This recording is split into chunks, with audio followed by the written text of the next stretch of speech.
Hello everyone. Easy physics by N K channel पर आप सबका एक बार फिर स्वागत है।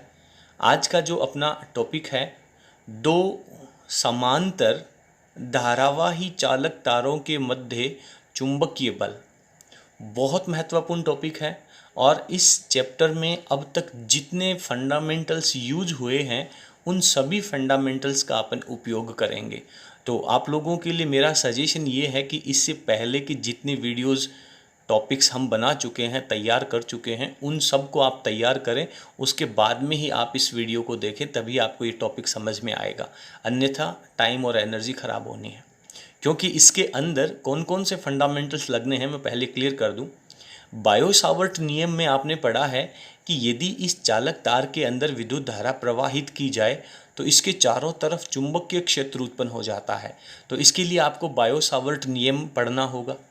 उसके बाद में जब इस चालक तार में धारा प्रवाहित करने से जो चुंबकीय क्षेत्र उत्पन्न हो रहा है, उस चुंबकीय क्षेत्र में ये दूसरा चालक तार आ जाएगा। तो इससे ठीक पिछले वाला जो वीडियो है उसमें आपने पढ़ा है कि यदि किसी चुंबकीय क्षेत्र में जो इस पहले तार की वजह से उत्पन्न हो रहा है यहाँ पर, उसमें जब ये दूसरा चालक तार रखा जाएगा तो पूरा का पूरा आपका इससे पहले वाला कंसेप्ट लग जाएगा कि किसी चुंबकीय क्षेत्र में रखे धारावाही चालक तार के ऊपर लगने वाला बल। तो अपन क्या करेंगे, पहले इस तार में बहने वाली धारा के कारण उत्पन्न होने वाला चुंबकीय क्षेत्र इस तार की स्थिति पर इन दोनों के बीच की दूरी अपन कैलकुलेट कर लेंगे, ले लेंगे। तो इस पॉइंट के ऊपर कितना चुंबकीय क्षेत्र होगा उसकी वैल्यू अपन कैलकुलेट कर लेंगे।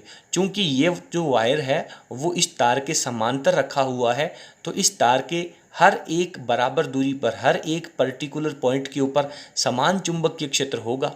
तो उस चुंबकीय क्षेत्र में ये चालक तार रखा हुआ है, और आप जानते हैं कि चुंबकीय क्षेत्र में जब कोई चालक तार रखा जाता है तो उसके ऊपर बल लगता है। तो इस चालक तार के ऊपर बल कितना लगेगा ये कैलकुलेट करना है। फिर जब इस दूसरे चालक तार में जब विद्युत धारा प्रवाहित हो रही है तो इसके खुद की वजह से चारों तरफ चुंबकीय क्षेत्र उत्पन्न होगा, और उस चुंबकीय क्षेत्र में ये पहले वाला चालक तार रखा हुआ है तो इसके ऊपर भी बल लगेगा। तो इस तरीके से ये पूरा डेरिवेशन होना है। लेकिन इस डेरिवेशन के भी दो टाइप हैं। क्या? या तो ये जो दोनों चालक तार हैं इन दोनों में जो करंट की डायरेक्शन है वो समान हो, एक ही दिशा में हो, चाहे तो दोनों में करंट ऊपर की तरफ जाए चाहे दोनों में करंट है वो नीचे की तरफ आए, वो तो समान दिशा का एक टॉपिक हो गया। लेकिन दोनों में यदि करंट है वो अपोजिट डायरेक्शन में जा रहा है, उस स्थिति में इनके बीच में जो बल लगेगा उसकी वैल्यू कितनी होगी और लगने वाले उस बल की प्रकृति कैसी होगी, आकर्षण होगा या प्रतिकर्षण होगा, ये बात भी अपने को यहाँ पे समझनी है। तो कुल मिलाकर के ये जो टॉपिक है ये आपके 1 नंबर का प्रश्न भी इसमें से आने की संभावना है और 3 नंबर का पूरा बड़ा डेरिवेशन आने की भी संभावना है। बहुत महत्वपूर्ण टॉपिक है। चलिए शुरू करते हैं आज का वीडियो। तो इस पूरे टॉपिक को समझने के लिए इसके हर एक पार्ट को समझना ज़रूरी है। पहले मैं इसमें एक डायग्राम बनाता हूँ। इस डायग्राम का जो कंडीशन है उसमें आप देख रहे हैं कि यह आपके पास एक कोई PQ तार है जिसकी लंबाई अनंत है, और इसमें ऊपर की तरफ I1 करंट जा रहा है। इससे D दूरी के ऊपर एक दूसरा तार रखा हुआ है जिसका नाम RS है, और अभी मैंने इसमें करंट की डायरेक्शन डिसाइड नहीं करी है क्योंकि अपन स्टेप टू स्टेप पढ़ते जाएंगे, डायग्राम भी इसके साथ बनता जाएगा और इसकी कहानी भी आप लोगों को समझ में आती जाएगी। अब पहले तो अपने को यहाँ पे जो बातें दे रखी हैं वो दोनों यहाँ पे लिखनी है। तो चलिए पहली स्थिति के अंदर मैं इस दूसरे वायर में भी जो करंट की डायरेक्शन है वो भी ऊपर की तरफ ले लेता हूँ, और इसमें जो करंट की वैल्यू है वो I2 है। तो यहाँ पे आपके पास पहली ये स्थिति क्लियर हो जाती है कि दोनों चालक तारों में बहने वाली जो करंट है वो एक ही दिशा में है। ठीक है, तो यहाँ पे अपन पहले इसका जो दिया गया पोर्शन है वो यहाँ पे अपन लिख लेते हैं ताकि स्टेप टू स्टेप अपन अच्छे से समझ सकेंगे। आपके पास दो चालक तार हैं जिनका नाम PQ तथा RS है। दोनों एक दूसरे के समांतर रखे हुए हैं। इनके बीच की जो दूरी है वो D है। एक में करंट I1 दूसरे में I2 है जो कि एक ही दिशा में ऊपर की तरफ बह रहा है। इसके बारे में अपन लिख लेते हैं। तो यहाँ पर अपन ने इस डायग्राम के बारे में लिखा है कि दो समांतर धारावाही चालक तार जिनका नाम PQ एवं RS है परस्पर D दूरी पर रखे हुए हैं, समांतर भी हैं और इनके बीच की दूरी है वो d है, जिनमें क्रमशः I1 एवं I2 विद्युत धारा एक ही दिशा में प्रवाहित हो रही है। करंट की वैल्यू भी लिखनी जरूरी है और ये जो डायरेक्शन है जो एक ही दिशा में है ये बात भी लिखनी जरूरी है। इतना सा अपने को लिखना है, ठीक है। अब अपन क्या करेंगे, देखिए पहले मैं लिखूंगा कि इस पहले वाला जो वायर PQ है इसमें जब करंट प्रवाहित किया जाएगा तो बायो सावर्ट के नियम के अनुप्रयोग में आपने पढ़ा है कि अनंत लंबाई के तार के कारण d दूरी के ऊपर जो चुंबकीय क्षेत्र होगा उसका मान कितना होता है। तो यहाँ पे अपन लिखेंगे तार PQ में प्रवाहित धारा के कारण d दूरी पर उत्पन्न चुंबकीय क्षेत्र कितना हो जाएगा। इस तार को मैंने पहला तार कहा है तो इसके कारण जो चुंबकीय क्षेत्र आएगा उसको मैं B1 कहूँगा और फॉर्मूला हो जाएगा म्यू नॉट, इस तार में बहने वाला करंट कितना है I1 और अपॉन में हो जाएगा 2 पाई, दोनों के बीच की दूरी है d हो जाएगा। ये पहला इक्वेशन आपके पास आ जाएगा। अब पहले वायर में जो करंट जा रहा है इसकी वजह से जो यहाँ पे चुंबकीय क्षेत्र B1 उत्पन्न हो रहा है उसकी दिशा क्या होगी। तो इसके लिए आप लोगों ने चैप्टर के स्टार्टिंग में दाहिने हाथ का नियम पढ़ा है कि अंगूठा चालक तार में बहने वाली धारा की दिशा को और मुड़ी हुई अंगुलियां हैं वो चुंबकीय क्षेत्र की दिशा को। तो ये पॉइंट आपके पास इस वायर के राइट साइड में है, तो ये अंगूठा करंट की दिशा में और मुड़ी हुई अंगुलियां जो पृष्ठ के तल के लंबवत अंदर की तरफ हैं, नीचे की तरफ करंट जा रहा है, चुंबकीय क्षेत्र उत्पन्न हो रहा है। तो यहाँ पे आपके पास इसकी आप जब वेक्टर लगाएंगे और इसकी जब दिशा लिखेंगे तो आपको लिखनी है पृष्ठ के लंबवत अंदर, ठीक है, पृष्ठ के लंबवत अंदर की ओर ये आपके पास चुंबकीय क्षेत्र की दिशा आ जाएगी। तो यहाँ पे आप चुंबकीय क्षेत्र की दिशा को दर्शाने के लिए जो इसके ठीक अंदर की तरफ है और उसको आप क्या प्रदर्शित करते हैं, क्रॉस के द्वारा प्रदर्शित करते हैं। और यहाँ पे कितना चुंबकीय क्षेत्र उत्पन्न हो रहा है, B1 चुंबकीय क्षेत्र उत्पन्न हो रहा है। पृष्ठ के लंबवत अंदर का जो निशान होता है वो आप जानते हैं क्रॉस के द्वारा होता है, ठीक है। अब इतना चुंबकीय क्षेत्र है वो इस दूसरे तार के हर एक बिंदु पर है, यानी दूसरा जो धारावाही चालक तार है वो समान चुंबकीय क्षेत्र कितना B1 में रखा गया है।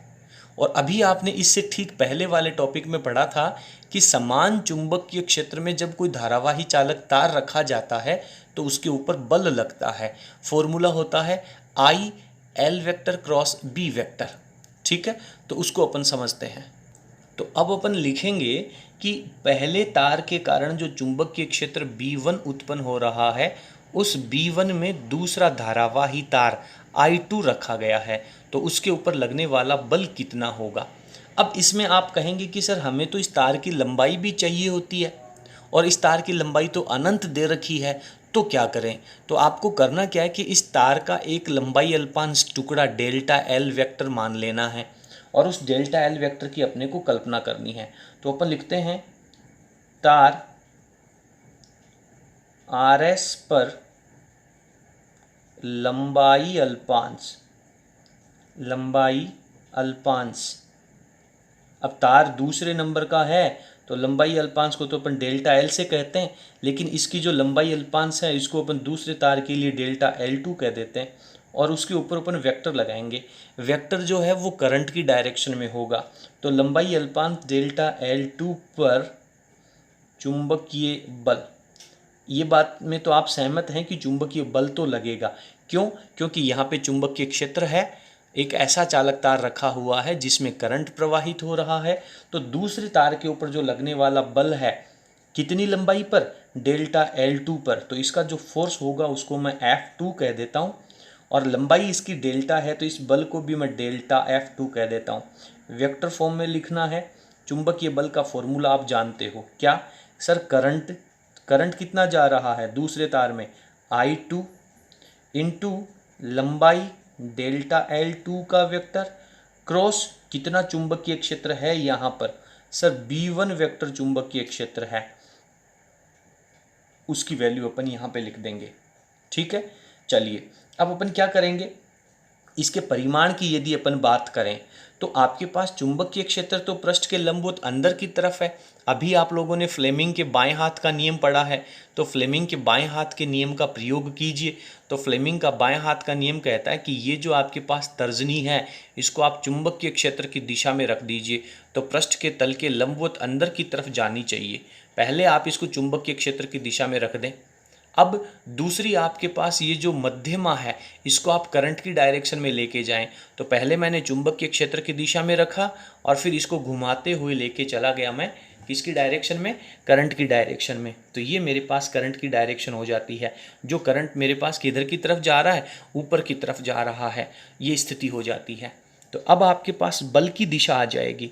बल की दिशा किधर की तरफ है, अंदर की तरफ है, यानी इस दूसरे तार के ऊपर जो लगने वाला बल है वो पहले वाले तार के अंदर की तरफ होगा।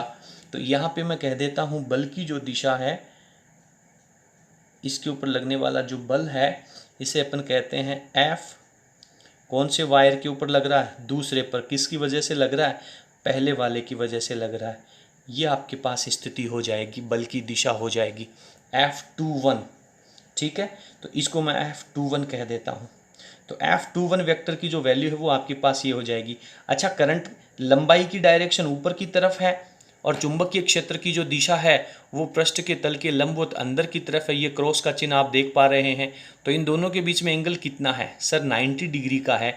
तो जब ये क्रॉस हटेगा तो यहाँ पे क्या लगेगा, साइन थीटा लगेगा। तो इसको मैं मोड के रूप में लिख लेता हूँ, डेल्टा F21 वेक्टर, केवल परिमाण की बात करता हूँ, I2 आ जाएगा। ये जो मेरे पास डेल्टा L2 है इसके भी मैं केवल मोड की बात कर लेता हूँ। B वेक्टर है, इसके भी मैं मोड की बात कर लेता हूँ। क्रॉस हटेगा तो साइन लगेगा थीटा। और आप यहाँ लिखेंगे चूँकि थीटा बराबर 90 डिग्री है और साइन 90 की जो वैल्यू होती है वो आपके पास कितनी होती है, 1 होती है। तो ये वैल्यू अपन यहाँ पे रिप्लेस कर देंगे। तो इस तरीके से आपके पास डेल्टा F21 वेक्टर की वैल्यू आ जाएगी। तो इसका मोड चल रहा है, डेल्टा F21 वेक्टर का मोड लगा दिया, यानी केवल परिमाण। तो इसमें आपके पास करंट की वैल्यू हो गई, डेल्टा L2 वेक्टर हटा दिया, ये इसकी वैल्यू हो गई, B1 की वैल्यू हो गई, और साइन 90 की वैल्यू है वो आपके पास 1 हो जाती है। अब इसी चैप्टर में, इसी टॉपिक में आपने B1 की वैल्यू निकाल करके रखी हुई है। तो वो जो B1 की वैल्यू आपके पास यहाँ आ रही है उसको आप यहाँ पे रिप्लेस कर दीजिए। तो आपके पास डेल्टा F21 की जो वैल्यू आ जाएगी वो आ जाएगी, सबसे पहले मैं B1 की वैल्यू लिखता हूँ। B1 की वैल्यू म्यू नॉट I1 है, अपॉन में मेरे पास 2πd है, इसके बाद में I2 रह गया और ये मेरे पास डेल्टा L2 रह गया। तो ये जो डेल्टा F21 बल है वो कितनी लंबाई पे लग रहा है, सर डेल्टा L2 लंबाई पे लग रहा है। और यदि ये जो डेल्टा L2 लंबाई है वो मैं यहाँ पे डिवाइड में ले जाऊँ तो ये बल क्या हो जाएगा, एकांक लंबाई पर लगने वाला बल हो जाएगा। तो इसको मैं यहाँ पे कुछ इस तरीके से लिख लेता हूँ। चलिए क्या लिखते हैं, ये मेरे पास आ जाता है delta F21 upon delta L2 बराबर mu naught I1 I2 upon 2πd की वैल्यू आ जाती है, यानी दूसरे चालक तार की एकांक लंबाई पर लगने वाला बल आ जाता है। ठीक है, और उसकी दिशा किस तरफ है, इस दूसरे चालक तार के ऊपर लगने वाला जो बल है उसकी दिशा किस तरफ है, अंदर की तरफ है। हालांकि दिशा की चर्चा अपन इसके रिजल्ट के साथ में करेंगे, यहाँ पर नहीं करेंगे। अब अपने को क्या करना है, ठीक ये पूरी की पूरी कहानी है वो दूसरे तार के लिए लेनी है। यानी दूसरे तार में करंट प्रवाहित होगा, उसकी वजह से d दूरी पर यहाँ चुंबकीय क्षेत्र होगा और उस चुंबकीय क्षेत्र B2 दूसरे तार के कारण जो चुंबकीय क्षेत्र होगा उसको अपन B2 कहेंगे। उस B2 चुंबकीय क्षेत्र में ये पहले वाला तार रखा हुआ है तो इसके ऊपर लगेगा बल, उस बल को क्या कहेंगे, F12 कहेंगे। पहले तार पर दूसरे तार की वजह से लगने वाला बल F12 वेक्टर की बात अपन कैलकुलेट करेंगे। फिर उसके बल की दिशा कैलकुलेट करेंगे। हो सकता है वो बल की दिशा बाहर की तरफ आ जाए, हो सकता है बल की दिशा अंदर की तरफ आ जाए। तो पहले तो अपन सबसे पहले इस I2 करंट की वजह से यहाँ पर उत्पन्न होने वाला चुंबकीय क्षेत्र का मान और उसकी दिशा का निर्धारण करते हैं। तो पूरी कहानी आप लोग यहाँ पे पढ़ चुके हैं। ये जो आपने यहाँ से लिखा है कि तार PQ में प्रवाहित धारा के कारण, इसी को अपन अब दूसरे वायर के लिए लिखते हैं। तो मैं इस पेज को थोड़ा नीचे खिसका लेता हूँ और आप लोग इसकी स्क्रीन को पॉज करके जितने भी नोट्स अभी तक अपन ने लिखे हैं उन सबको एक जगह लिख लीजिए। उसके बाद में आप आगे के टॉपिक को कंटिन्यू करिए। चलिए लिखता हूँ मैं पहले। तो यहाँ पे अपन ने लिखा है दूसरे तार का नाम, तार RS में प्रवाहित धारा कितनी, I2 के कारण D दूरी पर उत्पन्न चुंबकीय क्षेत्र।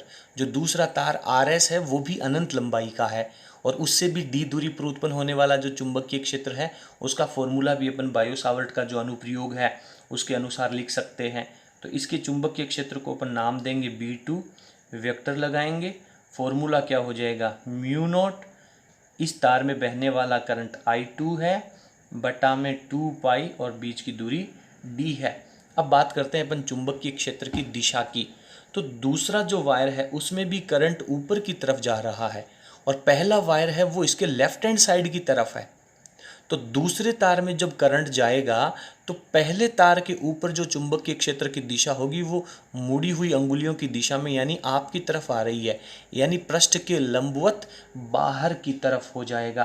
तो यहाँ पे मैं लिखता हूँ पृष्ठ के लंबवत बाहर, ठीक है।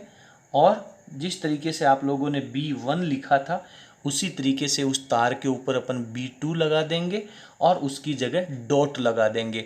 डायग्राम में आप लोगों को एंड में जितना भी अपडेट हो रहा है वो दिखा दूंगा। तो यहाँ पे मेरे पास वैल्यू आ जाती है। अब क्या होगा कि जो पहला वाला वायर PQ है उसके ऊपर भी आपको उसी तरीके से लंबाई अल्पांश लेना है और उसके लंबाई अल्पांश को अपन क्या कहेंगे, DL1 वेक्टर कहेंगे। तो जो पीछे वाला पार्ट आपने लिखा है उसके साथ आप इसको मैच करते जाइए।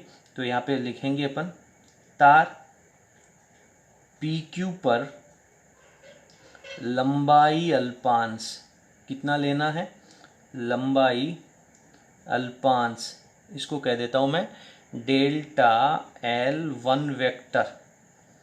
इसके ऊपर कितना चुंबकीय बल लगेगा, क्योंकि दूसरे तार के कारण चुंबकीय क्षेत्र उत्पन्न हो रहा है उसकी वैल्यू आपने देख ली। पहले तार में करंट बह रहा है तो यहाँ पे अपन इसको लिखेंगे डेल्टा F और नाम देंगे इसको 1-2, वेक्टर लगा देंगे। तो पहले तार में जाने वाला करंट I1 इंटू पहले तार का जो लंबाई अल्पांश डेल्टा L1 वेक्टर लिया है क्रॉस चुंबकीय क्षेत्र जो दूसरे तार की वजह से उत्पन्न हो रहा है, ठीक है। चलिए मोड लगा दीजिए, सेम पैटर्न रहेगा पीछे वाला। डेल्टा F12 वेक्टर के आगे मोड लगा दिया। ये मेरे पास I1 है, इसके यहाँ पर भी मैं डेल्टा L1 वेक्टर का मोड ले लेता हूँ। यहाँ पर मैं B2 के वेक्टर का मोड ले लेता हूँ और यहाँ लग जाएगा मेरे पास साइन थीटा। अगेन वापस थीटा की जो वैल्यू है वो 90 डिग्री है और साइन 90 की जो वैल्यू होती है वो अपने पास 1 होती है। तो इस तरीके से आपके पास इसका जो रिज़ल्ट आ जाएगा डेल्टा F12, वेक्टर नहीं लगाएंगे तो मोड लगाने की आवश्यकता नहीं है, I1 डेल्टा L1 और B2। और ये जो B2 की वैल्यू है वो वापस आप इसके अंदर रख दीजिए। ये जो यहाँ पे आपके पास वैल्यू आई है, जैसे आपने यहाँ पे B1 का मान रखा था वैसे आप यहाँ पर B2 का मान रख दीजिए। तो यहाँ पे जब मैं B2 का मान रखूँगा तो ये मेरे पास पहले मैं B2 का मान रख लेता हूँ, म्यू नॉट I2 आएगा और I1 के साथ मुझे मल्टीप्लाई करना ही है तो क्यों ना मैं इसको I1 I2 को एक साथ लिख लूँ। इसके बाद में मेरे पास आ जाएगा यहाँ पे डेल्टा L2 और बटा में मेरे पास क्या बचेगा, 2πd बचेगा। ठीक है, 2πd रह जाएगा। अब अगेन जिस तरीके से यहाँ पर आप लोगों ने डेल्टा L2 का भाग लगाया है, उसी तरीके से यहाँ पे आपके पास डेल्टा L1 है। जिस तरीके से यहाँ पे आपने डेल्टा L2 का भाग लगाया, उसी तरीके से डेल्टा L1 का भाग आप यहाँ पे लगा दीजिए। तो पहले वाले तार के ऊपर एकांक लंबाई पर लगने वाला बल हो जाएगा। तो उसको अपन बाद में लिखेंगे, पहले अपन वापस डायग्राम में चलते हैं। और ये जो बल आपके पास आया है एकांक लंबाई पर, इसके दिशा के निर्धारण की कहानी भी अपन अच्छे से समझ लेते हैं। चलिए क्या कह रहा है। सबसे पहले तो यहाँ पर मैं लगाऊंगा जो चुंबकीय क्षेत्र आ रहा था उसकी दिशा। और आपने बहुत अच्छे से पढ़ी है कि चुंबकीय क्षेत्र की दिशा तो बाहर की तरफ है। ये मेरे पास दाहिने हाथ का अंगूठा करंट की डायरेक्शन और मुड़ी हुई अंगुलियां जो इसके लेफ्ट साइड में है बाहर की तरफ हो जाएगा। तो इसको मैं लिख दूंगा B2 वेक्टर, इसको भी आपको B1 वेक्टर कहना है। अब फ्लेमिंग के हाथ के ऊपर चलते हैं। फ्लेमिंग का हाथ कहता है कि सर आप कैसे भी करके ये जो मेरे पास तर्जनी अंगुली है इसको आप चुंबकीय क्षेत्र की दिशा में रख लो सबसे पहले। उसके बाद में ये जो अंगुली है वो करंट की डायरेक्शन में ले जाओ, अंगूठा अपने आप बल की दिशा में आ जाएगा। तो सबसे पहले यहाँ पे चुंबकीय क्षेत्र बाहर की तरफ है, तो इस हाथ की जो तर्जनी अंगुली है मैं इसको बाहर की तरफ रखता हूँ। और अब ये जो मध्यमा है इसको करंट की डायरेक्शन में लेके जाता हूँ और करंट है वो ऊपर की तरफ जा रहा है। तो इस तरीके से करंट की डायरेक्शन आ जाएगी। और अब ये जो अंगूठा है वो आपके पास बल की दिशा में आ जाएगा। यानी कि ये जो मेरे पास पहला वायर है इसके ऊपर लगने वाला जो बल आपके पास आ रहा है कितना, F12 वेक्टर, वो आपके इस दूसरे तार की तरफ आएगा। यानी कि अभी आप लोगों ने पढ़ा है कि दोनों में जो विद्युत धारा है वो एक ही दिशा में प्रवाहित हो रही है। जब दोनों में एक ही दिशा में करंट प्रवाहित होगा उस समय इनके बीच में लगने वाला जो बल है वो आकर्षण प्रकृति का होगा। ठीक है, अब पूरा का पूरा ये जो डेरिवेशन जिस तरीके से यहाँ पे अपन ने किया है वैसा का वैसा पूरा डेरिवेशन आप लोगों को सेपरेट लिखना चाहिए, जो कि आप लोगों के लिए होमवर्क रहेगा। तो वहाँ पर परीक्षा में बाकायदा दिया हुआ आता है कि एक ही दिशा में करंट प्रवाहित हो रहा है, उस समय उनके बीच में लगने वाले बल की प्रकृति क्या है, तो आकर्षण हो जाएगा। और वैल्यू कितनी है एकांक लंबाई पर लगने वाले बल का, तो वो डेरिवेशन आ गया। अब इसमें ये कह सकता है कि विपरीत दिशा में धारा प्रवाहित होने पर, तो यहाँ पे मैं आप लोगों को डायरेक्ट रिजल्ट बता देता हूँ कि यदि दोनों में करंट की डायरेक्शन अपोजिट है, किसी में भी, चाहे एक में ऊपर की तरफ पहले में चली जाए या दूसरे में ऊपर की तरफ चली जाए, लेकिन इसके साथ वाला जो दूसरा सहयोगी वायर है उसमें करंट है वो पहले वाले के अपोजिट होना चाहिए। तो यदि विपरीत दिशा में करंट जा रहा है तो इन दोनों के बीच में प्रतिकर्षण बल लगेगा। उस स्थिति में ये जो आपके पास बल की डायरेक्शन है वो बाहर की तरफ आ जाएगी। तो ये आप लोग अपना होमवर्क समझ लीजिए, इसको आप रफ कॉपी में सॉल्व कीजिए। इसके लिए आप पहले दाएं हाथ के नियम के अनुसार चुंबकीय क्षेत्र की दिशा और फ्लेमिंग के बाएं हाथ के नियम के अनुसार बल की दिशा का निर्धारण करेंगे। पूरा डेरिवेशन जो है विपरीत दिशा वाला वो आप लोग खुद सॉल्व करेंगे। उसके बाद आप हमें कमेंट बॉक्स में लिख सकते हैं। यदि आपका सॉल्यूशन हो जाता है तो भी आप लिखेंगे, और यदि आपको कोई दिक्कत आती है, परेशानी आती है और आप उसको सॉल्व नहीं कर पाते हैं तो भी आप हमें लिखेंगे, ताकि हम आपको उसका अपडेट सॉल्यूशन है वो दूसरे टॉपिक का भी दे सकें। तो यहाँ पर मैं इसका रिजल्ट वापस पहले वाले की तरह लिख देता हूँ कि डेल्टा F12 की जो वैल्यू है और नीचे डेल्टा L1 की वैल्यू है, ये मेरे पास आ जाएगा μ0 I1 I2 अपॉन 2πd। तो इस तरीके से अपन कह सकते हैं कि दोनों तारों के बीच में लगने वाला जो बल है वो परिमाण में तो क्या होगा, बराबर हो गया। संख्यात्मक मान दोनों का कितना रहेगा, बल का बराबर रहेगा। और इस स्थिति में आपने देखा है कि जो बल की दिशाएं हैं वो क्या हैं, विपरीत हैं। तो यहाँ पे मैं रिजल्ट के रूप में कह सकता हूँ, डायग्राम में आपने देखा था कि F12 का जो वेक्टर है और F21 का जो वेक्टर है, वेक्टर लगाने का मतलब इनके बीच में दिशाएं भी महत्वपूर्ण हैं। तो अब इनकी दिशाएं विपरीत होने के कारण इनके बीच में माइनस लग जाएगा और दोनों का परिमाण है वो आपस में बराबर होता है। तो इतना रिजल्ट आप लोगों को इसके अंदर पूरा लिखना होता है। ठीक है। इस बात का सारांश रिजल्ट भी आप नीचे लिख सकते हैं कि दो समांतर धारावाही चालक तारों के बीच में लगने वाला जो बल है वो परिमाण में समान एवं दिशा में विपरीत होता है। चाहे विपरीत धारा वाला आ जाए, मेरी बात को ध्यान से सुनना, ये वाला रिजल्ट तो आपके पास दोनों डेरिवेशन में ही रहना है। चाहे समान दिशा में करंट जाए चाहे विपरीत दिशा में जाए, करंट की डायरेक्शन अपोजिट होगी, करंट का परिमाण समान होगा। अब बात रहती है आकर्षण और प्रतिकर्षण की, तो वो भी मैं रिजल्ट आप लोगों को यहाँ पे लिख करके बता देता हूँ। डेरिवेशन जो है विपरीत दिशा वाला वो आप लोग सॉल्व कर लेंगे, ठीक है। तो यहाँ पर अपन ने लिखा है कि समान दिशा में धारा बहने पर आकर्षण बल लगेगा और विपरीत दिशा में धारा बहने पर प्रतिकर्षण बल लगेगा। तो एक नंबर का छोटा रिजल्ट है वो यहाँ से भी पूछा जा सकता है। ये विपरीत दिशा वाला जो डेरिवेशन है, इसका जो डायग्राम है वो आप लोग खुद करेंगे और उसकी मदद है वो आप अपने रेफरेंस बुक में से, गाइड में से, अपनी पाठ्य पुस्तक में से ले सकते हैं। फिर भी यदि आपको किसी प्रकार की कोई प्रॉब्लम आती है तो आप हमें कमेंट बॉक्स में ज़रूर लिख सकते हैं। हाँ, एक छोटी सी ट्रिक ये है कि अक्सर बहुत छोटा सा कन्फ्यूजन होता है। परीक्षा में जाने पर अपन ये बात भूल जाते हैं कि समान दिशा में आकर्षण था या प्रतिकर्षण था।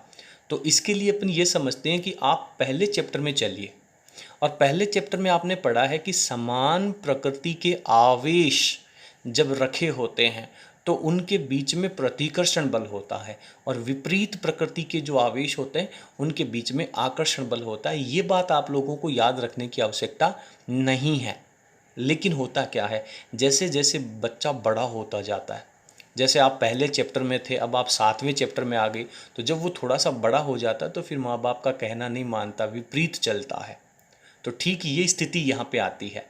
तो वहाँ पर समान प्रकृति के आवेशों के बीच में प्रतिकर्षण होता था, लेकिन यहाँ पर समान दिशा में जब धारा प्रवाहित होगी तो आकर्षण होगा और विपरीत दिशा में जब विपरीत प्रकृति के आवेश होते थे तब उनके बीच में आकर्षण बल होता था। लेकिन यदि धारा विपरीत दिशा में बह रही है तो उस स्थिति में उन दोनों के बीच में प्रतिकर्षण बल लगेगा। ये आप लोग याद रखने का एक छोटा सा ट्रिक समझ सकते हैं। तो इसके साथ ही आप लोगों का ये चैप्टर कंप्लीट हो जाता है, ये टॉपिक कंप्लीट हो जाता है। बहुत महत्वपूर्ण टॉपिक है। इस टॉपिक से रिलेटेड चाहे न्यूमेरिकल परीक्षा में आ जाए, चाहे इनकी डायरेक्शन के ऊपर आधारित 1 नंबर का प्रश्न आ जाए या फिर पूरा डेरिवेशन आ जाए, तो इसका जो विपरीत दिशा वाला, विपरीत धारा में जो दिशा वाला टॉपिक है जिसमें चुंबकीय बल की वैल्यू आपको निकालनी है, वो आप लोगों का होमवर्क है। बहुत बहुत धन्यवाद। यदि आपको हमारा वीडियो पसंद आया हो तो प्लीज़ आप इसे लाइक ज़रूर कीजिए और अपने फ्रेंड्स के साथ शेयर करना ना भूलें। Thank you.